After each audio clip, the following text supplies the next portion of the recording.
Howdy, howdy, fellow trainers, and welcome back for another visit to the Halzari region as part of the Pokemon Bliss and Oblivion Project here at PTE Creative. Now, today you don't have one, but two Pokemon to meet, so let's go and get this show on the road.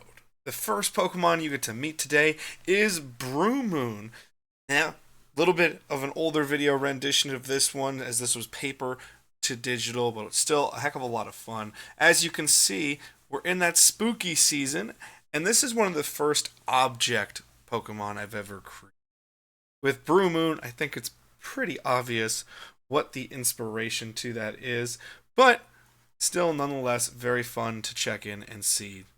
So with Broomoon, you're getting the classic witch's broom come to life as an animate object. Pokemon always has this fun little tradition, even though some of us, myself included at times, despise it, where they take objects and then just bring them to life. Klefki would be one of those, Honedge could be another one of those, all the way in which they take something that's just a physical object and they say, but what if it was alive and it had eyes? Broomoon was something of the like. I love the idea of bringing the witch's broom to life. It is a dark and flying type, which is very, very fun. Now you're going to see next stage and a common location. So as we go into the Pokedex entry, Broomoon, as we said, dark and flying type, it's the deceptive housework Pokemon. This Pokemon is often mistaken for a common household cleaning tool. It's not unusual to find it hiding in old broom closets. However, Broomoon is a sight to behold sky on nights of a full moon. And its ability goes straight to it, and that is a custom ability called Moonlight View, which means its speed and attack stat is boosted at night. I would wanted to do full moon, however, if that were the actual case, it would be a near useless stat because you'd only be able to use it really 12 times out of the year, if we're being completely honest. You could maybe stretch that to 3, 4, 5 days a year of the month, so maybe 60 days of the year, but still not tremendous. So Moonlight View at nighttime, when it sees the moon, its speed stat and its attack stat both go up. And it's already pretty fast. It's about 2 feet 8 inches tall, so it's got some decent size to it and some height to it, as you can see, compared to our model or Crystal from the Pokemon Crystal games. Base stat is 336. HP is 40, so not super high for a base stat HP. Attack 66 and defense 60, so this is more of a physical attacker. I thought that'd be a little bit more interesting. And then a special attack and special defense of 45 and 55. But again, you want Broomoon for the speed. I love that classic image of the witch flying away. I love that idea. So you get to 70.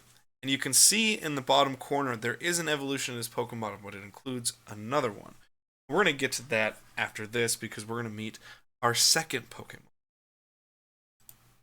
So I want you guys to meet Witchy-Woo. Witchy-Woo and Broomoon have both been unveiled in the past. It was one of the last few episodes we did before we relaunched this series. Again, you're saying the older digital process that I had where I always did everything on paper and then took it to the digital realm. The thing with Witchy-Woo that's really fun is trying to balance how do you get the witch's hat. How do you get to the witch's hat with hair? How do you make that a physical thing? Because I will say sometimes it bothers me that when it's how do you give a Pokemon something where it's clearly inspired by something unusual but obvious, and then you just slap it on there like an object. I'm not usually a fan of that, so how do you do it? So I gave it this very crazy hair piece where the middle hair piece sticks up and makes a little ponytail up top, which ironically enough, if you've ever seen a video with me with my hair tied up, when my hair is longer, my own ponytail on the top can kind of do that. But then it also has that flat-brimmed hat style hair where it just flattens out and goes wide, which is really, really interesting to do. Again, a lot of things that may break some rules for Pokemon with this one, but I love just this little person and coming through there. The thing about Witchy Woo design-wise that I loved was the candy corn eye. The whole eye was really inspired by the color scheme of candy corn. That was really fun for me to do. Also a big fan of candy corn on Halloween, so give it to the classic witch. So we go to the Pokedex entry. As you can see, it's dark and fairy type, which is a typing that, to my knowledge, has only existed within the Grimmsnarl line. So it's not a very well-known combination of Pokemon, which I really like. That was one of the challenges when I first started creating this project 6+ years ago now, was what are all the types and what are all the type combinations haven't been used? Can we make that logical? Can we figure out a way to do it? And I thought a witch would be a perfect combination for the dark fairy type combo. And I did think of Witchy Woo right around the time that we figured out what Impidimp and that Grimmsnarl line type-wise was. So it was like, snaked again. Witchy Woo is the Coven Pokemon. While wandering and encountering an eerie feeling is usually a giveaway of this Pokemon, covens of Witchy Woo wander in seclusion, searching for their complementary Pokemon. And its complementary Pokemon is Brumoon, and we'll talk about that in a second. Its ability is Dark Aura, so when Witchy Woo is on the field, all Pokemon's Dark type moves are boosted. So Witchy Woo is not inherently just helping itself, it's creating this weird aura that helps everything around it in the Dark type realm. It's 2 foot 1 inches tall, so it's a little bit shorter than Brumoon, which I really loved. I love seeing those old cartoons of, especially like, you look at the more supernatural Scooby-Doo, like mini TV movies and things of that nature, or old Disney movies, stuff like that, in which, or even you can see it in Harry Potter, where the broom is taller than the person using it. I just think it's so fun and ridiculous, so I've really wanted to hit that home here with Witchy Woo and Brumoon. Same base stat for Witchy Woo and Brumoon, so they're kind of similar together. They're not going to get the advantages that they could unless they were together. HP is 45, attack 44, and defense 55, so you're seeing a complete flip. Brumoon is far more the physical attacker, Witchy Woo is far more the special attacker. As its special attacks, it's 66, its special defense is 70, and its speed is 56. So again, special attacker, it really wants to use that magic style attack system. And again, it combines with Brumoon to become a new Pokemon that is yet to be unveiled. With Witchy Woo and Brumoon, they are called what I like to say in the region is the tandem Pokemon.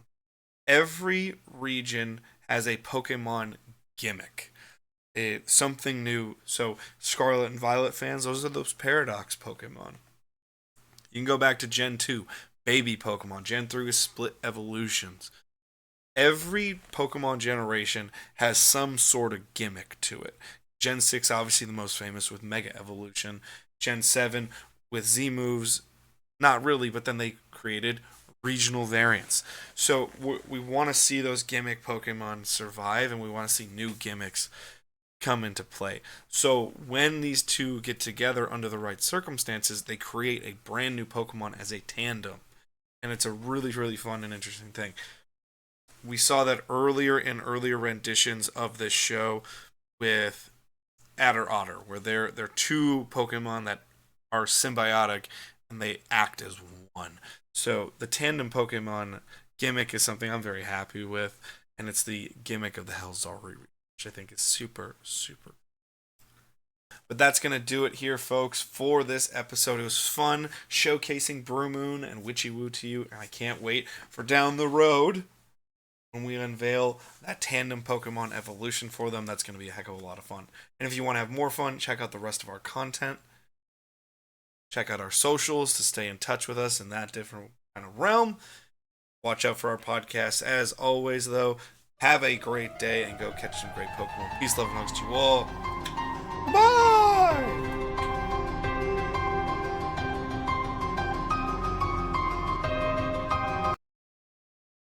I hear you guys are really liking PT Creative's content.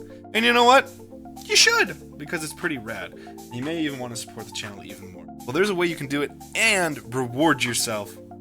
That's by going to our Etsy shop. Head on over to PTE Creative's Etsy shop and you can find all kinds of cool merch like you see on screen. You may be watching some of our Pokemon themed content and going, I'd love some merch there. You can do that. You can even get our custom Fakemon stickers right there, or stickers of existing Pokemon, t-shirts, or mystery packs. But you may be saying, I don't know if Pokemon's maybe my vibe. You know what? That's fine, because we got all kinds of fun, snarky millennial content and sports-related things over at the Etsy shop as well. You got some big bench warmer energy that you just got to spread with the world. Or maybe you just need to tell people that you hope both teams are having fun as they're playing, because it's just all about vibes to you, and you hate to see it. You'd hate to see it if you didn't get your merch. You can go get that merch right here, right now. Head on over to Etsy. Go to etsy.com/shop/PTE Creative and go get yourself some awesome merch and go support a local content creator in this community we call the internet. Hope y'all see some great merch coming soon from Etsy. Go to PT Creative on Etsy and get yourself some great merch. No!